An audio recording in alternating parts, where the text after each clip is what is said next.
I should have never stopped that night. Driving down an endless highway, somewhere between Denver and Salt Lake City, I saw a motel that shouldn't exist. And what I experienced inside still follows me whenever I close my eyes. It was late, maybe close to midnight. The road stretched on forever, black pavement dissolving into the dark horizon. My gas tank was nearly empty, and my eyes kept shutting on their own.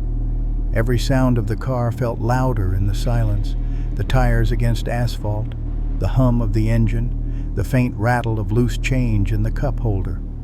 That's when I noticed a faint glow in the distance, a neon sign. It flickered through the fog, buzzing faintly like an insect about to die. The words formed slowly as I got closer.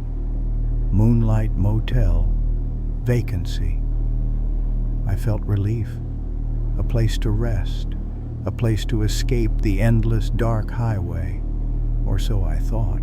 The parking lot was cracked and uneven, weeds clawing through the concrete. Every lamppost leaned slightly, their light sickly yellow, buzzing like angry wasps. There were no cars, not a single one. I turned off the engine. The silence was crushing. Even the crickets seemed to avoid this place. My shoes crunched against the gravel as I stepped out, and I swear for just a moment I heard the faint sound of breathing, not mine, somewhere in the dark. The lobby smelled of mildew and dust, like no one had entered for decades.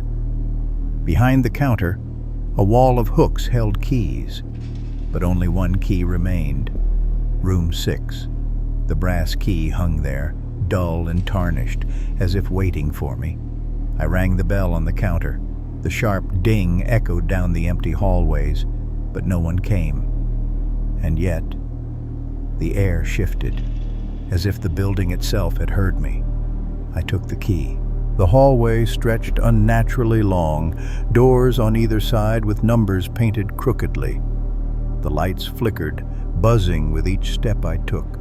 The carpet was damp, squishy beneath my shoes, and the wallpaper curled away from the walls like rotting skin.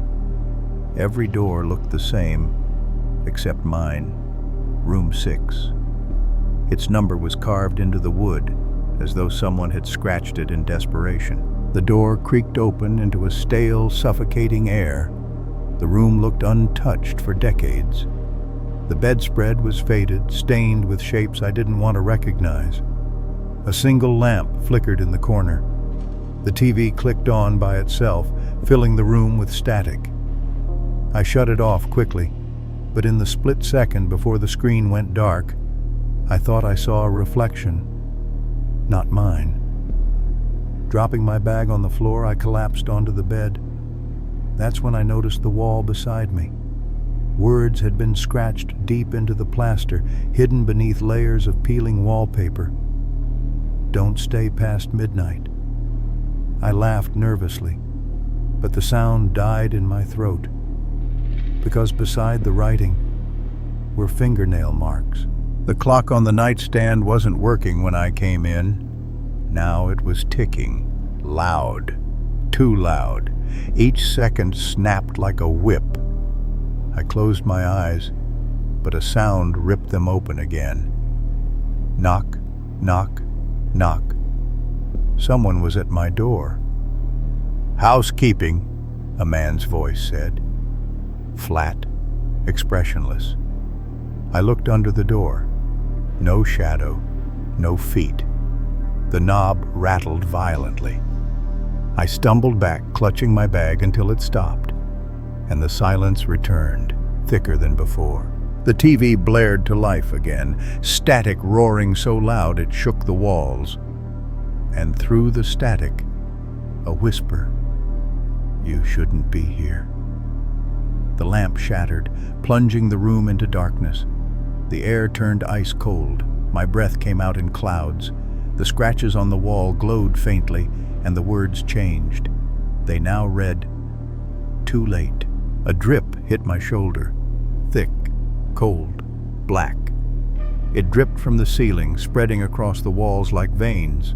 The wallpaper peeled on its own, revealing layer upon layer of messages scratched by desperate hands. Still here, still here, still here. The room groaned. The floorboards buckled. The walls pulsed closer, like the motel was breathing, like it wanted to swallow me. I grabbed the key and threw myself at the door. It opened, not to the hallway, but to a void of blackness that swallowed the light. I fell forward and landed in grass. When I looked up, the motel was gone. Just an open field stretching for miles. No building, no sign, nothing. Hours later, I found a gas station. I told the clerk what I had seen. His face drained of color. "Moonlight Motel," he whispered. "That place burned down 50 years ago. Everyone inside never made it out." I laughed nervously, shaking my head. But then I reached into my pocket. The brass key. Room 6, still warm in my hand. If you're ever driving that highway at night and you see the neon sign for Moonlight Motel, don't stop. Because if you check in, you may never check out.